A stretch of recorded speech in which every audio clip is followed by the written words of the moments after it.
are on. Well, we're at my very favorite Buddy Brew. We're having a good cup of coffee. Got some great guests here. I'm going to introduce you to Jess Johnson in 1 second. But we also have in the background, if you can see, Steve Otto, the world famous columnist for the Tampa Tribune. And also behind me, I've got Josh Bergen, who's been very active in the local Republican Party. And shadowing him is a young man by the name of Graham, who is in 8th grade and is interested in public service. And that's why we're talking to you, Jess, which is all about public service. You worked for Commissioner Al Higginbotham for a number of years. You're a UF grad. You also are involved with Transition Tampa Bay. Can you tell us what Transition Tampa Bay is? Yeah, no, it's a great opportunity to talk a little bit about Transition Tampa Bay. Transition Tampa Bay is a group of young professionals that literally grew organically out of people seeing a need to be involved in this transportation referendum that we have coming up in November, that thankfully the County Commission had the foresight and the leadership to put on the ballot. The very uncontroversial that's right, transportation initiative that few people probably have heard of. No controversy at all. That's right. You know, we're talking about a tax. We're talking about an increase in the sales tax in Hillsborough County. But this is truly an investment in the future, and that's why I think so many young professionals have gotten involved in our group. So many of the established young professionals groups around the Tampa Bay area, not just in Hillsborough County, but including Emerge Tampa Bay, including Clearwater young professionals, including the St. Pete young professionals, have gotten involved in this effort because they believe that if we're going to have a sustainable community, a community that is a place that is going to create jobs, that's going to diversify our economy, that we have to have a transportation system that moves people where they want to go. Well, Jess, and I have to say, Patrick Montega, the famous columnist for La Gazette, just walked in. He's right behind me. We're not drinking con leche, Patrick, but we are drinking some pretty good coffee here. But we're talking with Jess Johnson, who's part of Transition Tampa Bay, and we're also talking about some ideas that are going to transform the way we live.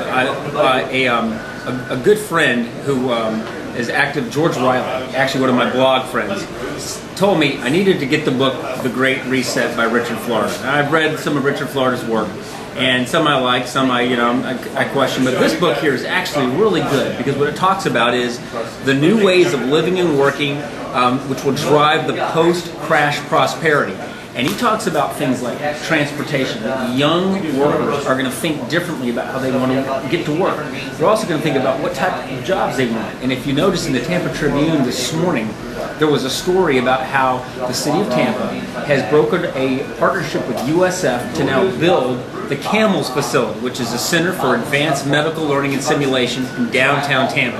That is going to create jobs. That's going to bring 35,000 plus doctors to Tampa Bay every year to train. It's going to transform how we provide medical services, but it's also going to create a lot of jobs that I hopefully get young people excited. Well, that's exactly. I mean, Tampa has been on the stage and so many times. We are now the preeminent host of the Super Bowl, which is the largest TV market. We are going to be hosting the 2012 Republican National Convention. That is very exciting. We've got a good shot at bringing the World Cup to Tampa Bay in the near future. That's exciting. So we've got all of the pieces that are going to make Tampa Bay a truly dynamic economy, a dynamic place for young people to come, a place for people to raise families, a place for people to build careers.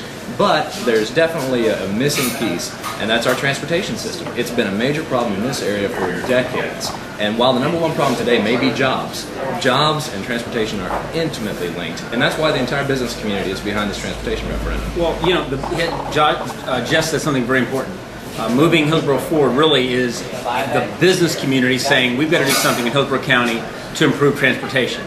But as my good friend Josh Bergen behind me would say, we've also got to think about, as fiscal conservatives and good stewards of our economy, how are we going to keep taxes low? How are we going to see to it that business can come here and not have a lot of regulation, that families can live here and not be overtaxed, and that young people like Graham, who one day want to hopefully raise a family here, are going to be able to afford to live in Tampa Bay.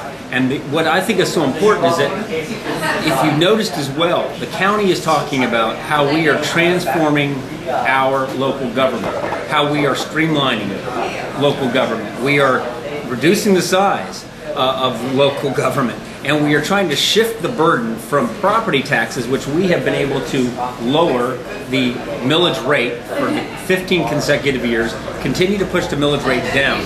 So what I like is that we can be good stewards of our economy and of the taxpayer's purse, reduce spending, but at the same time focus on those things which are essential to creating a really powerful, dynamic job market that you're talking about. That's exactly right. We have a balanced budget in Hillsborough County thanks to the leadership that you and your compadres on the county commission have provided. We have a balanced budget in the state of Florida. We've got problems in Washington. We have folks in Washington who are spending more money, and they're literally mortgaging our future for today's benefits that may be only illusions of solving our problems today.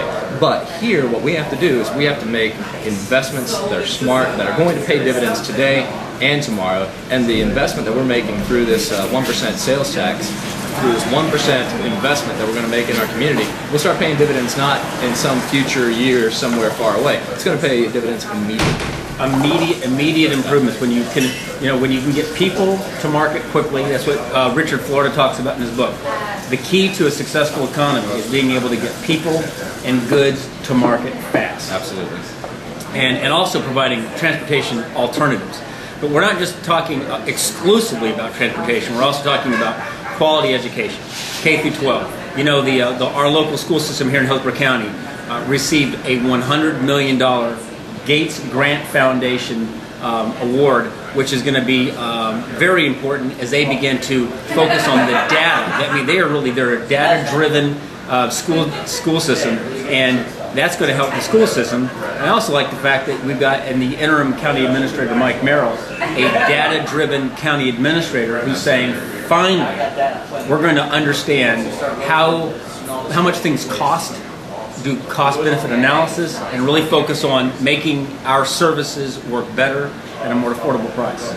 Fact-based decision-making is going to be essential going forward. I mean, it is a joy to hear an elected official like yourself talk about wanting to make decisions on facts and on trying to figure out exactly what's going on. So that's very exciting. Well, the reason we say that is because you have guys like Josh and others behind me who are good fiscal conservatives who watch us closely to make sure that we're doing our job. We've also got, like I said, the media is changing, but I'm really excited to have people like Steve Otto, here, Patrick Montega, and others who really, they love their community. We don't always agree, but we're getting a lot of information out, and that's what this blog is about.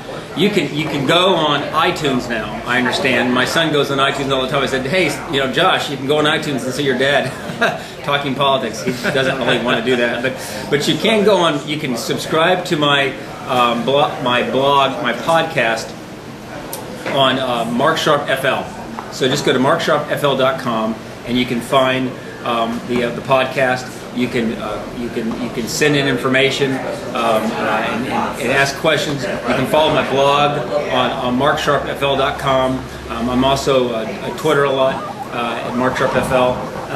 And also too, again, I want to put in another big plug for Dave Ward and his wife Susan, who own Buddy Brew Coffee, which is located.